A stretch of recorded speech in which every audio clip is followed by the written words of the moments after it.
All right, ladies and gentlemen, welcome back to the channel. We're talking about the New York Giants in today's video. I'm going to run through a couple of different options at quarterback for this team, and it really baffles me. And keep in mind, it's February 17th, so a lot of smoke screens going out, right? Free agency begins in like 3 weeks from the time of this recording. The NFL offseason actually kind of moves pretty fast, and then we have the draft in like 2 months from now. And so you just see GMs and players and agents and all this stuff kind of throw stuff out there, and you have a bunch of speculation, you have a bunch of rumors. And so I saw two things that really kind of got my mind going, right? And the first one was awesome. I love this. If you're the New York Giants, you should love this.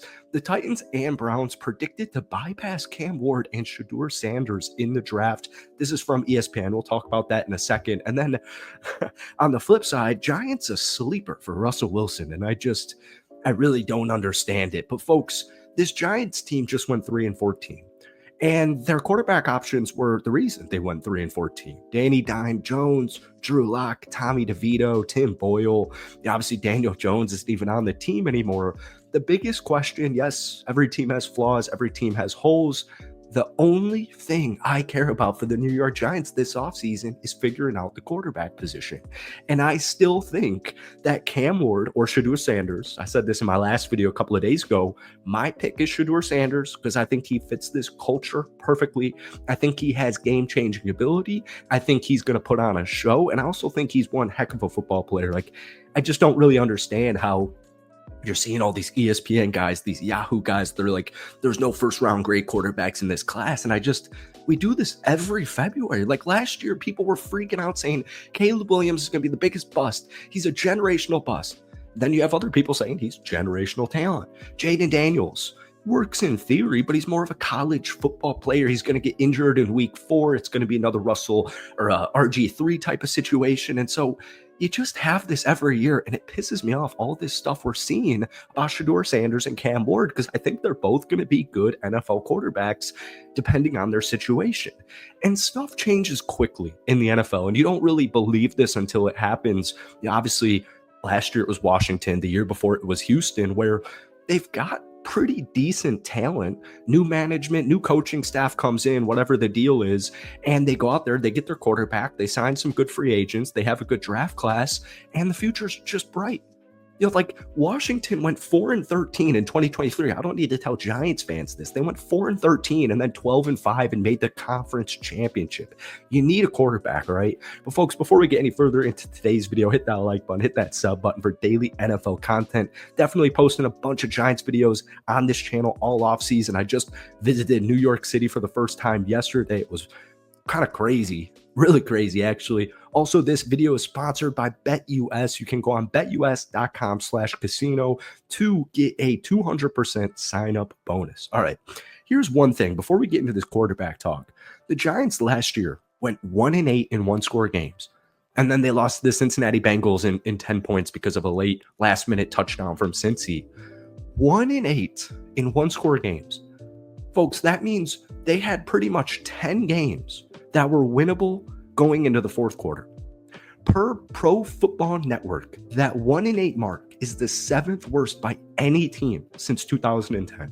The 6 teams worse than the Giants in that time period won a combined 44.8% of their one-score games in the following season. So it really isn't dire. And we'll talk about this draft class. We talked about it yesterday. I'll talk about it again. Outside of not getting a quarterback in last year's class, your GM had a phenomenal draft. Malik Nabers, Theo Johnson, Newbin, the list goes on and on and on. Like, they got like 5 quality starters. And also keep in mind, this team's super young. So let's talk about the quarterback real quick. I saw this NFL rumor, like I said, Titans and Browns predicted to bypass Cam Ward and Shedeur Sanders. Now, once again, it's Monday, February 17th. So you're seeing a lot of just speculation out there. But in the opinion of ESPN's Field Yates, he is the 2 top teams in the draft not taking a quarterback. In his mock, he had the Tennessee Titans going with Travis Hunter, and here was what he had to say. The Browns, like the Titans, will do their homework on the top of the quarterback class, and I wouldn't rule out one of Cam Ward or Shedeur Sanders going there, but considering the recent trade request by Myles Garrett and Abdul-Carter overall value as a prospect, the Browns might decide to sort the situation at a later pick or in free agency. My power is going in and out. I'm hoping that we still have Wi-Fi here. All right. Anyways, so just saying, I guarantee you, if one quarterback and not two quarterbacks are taken in the first two picks of this year's draft class, the Giants will have Cam Ward or Shedeur Sanders. Now, just getting into the bad part of it, just to kind of ease the brakes. The Russell Wilson's future, no one really knows what's going on. ESPN's Jeremy Fowler linked the New York Giants to Russell Wilson. I don't want that at all. So I know that your GM is a really good trade wizard. And so you have a couple of different options. And I really liked what this website, bigblueview.com, had to say about this. And here were his two comments, and then we'll riff off of it. If he can acquire Matthew Stafford to play quarterback for the next couple of years for second-round picks in 2025 and 2026, as suggested by CBS Sports, I believe the Giants will be willing to do that, and I would support it. And then number two, if they can't get Stafford and are enamored enough with either Cam Ward or Shedeur Sanders, I think he will use draft assets to move up to number one or number two to get the guy that could be the team's long-term quarterback answer. So that's the way I view it. Not necessarily Matthew Stafford related, because at the end of the day, if the Giants aren't enamored by Shedeur or Cam Ward, they're not going to take either of them. And they'll trade down. They'll trade for Matthew Stafford. They'll sign Sam Darnold. They'll sign Justin Fields. They'll sign Russell Wilson, something like that. That doesn't really get me going, because last year only two NFL teams averaged fewer yards per game than the Giants, and only one team averaged fewer points. And so I get it. You can say like, okay, well, you're getting a rookie quarterback. There's a lot of unanswered question marks. And then we look at Caleb Williams, 20 touchdowns and 6 interception season. And then we look at Jaden Daniels' season. And then we look at Bo Nix's season. And so I just don't really believe that just because you have a rookie QB, you're going to be a bad team. I just don't really believe that. And so last year, the Giants, Malik Nabers, Drew Phillips, Tyler Nubin, Tyrone Tracy, Theo Johnson, these are all looking like starting caliber players for the foreseeable future. Malik Nabers looks like an absolute bona fide stud. Wide receiver number one already.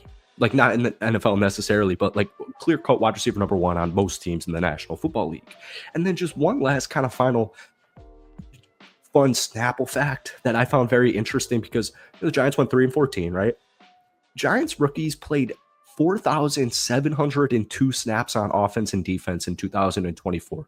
The only team with more snaps played by rookies last year were the Los Angeles Rams with a whopping 5,456. But that just is kind of my point here, is it's a really young team. They've got over $40 million in cap space. They've got the number 3 overall pick. It's not dire. The media will tell you it is dire. It's not dire.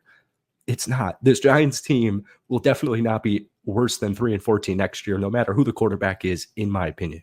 But thank you guys for watching. Hit that like button, hit that sub button. Once again, shout out to our sponsor, BetUS. That is it for me. Let me know what you want the Giants to do at quarterback down below, and we'll see you in a couple of days. Peace.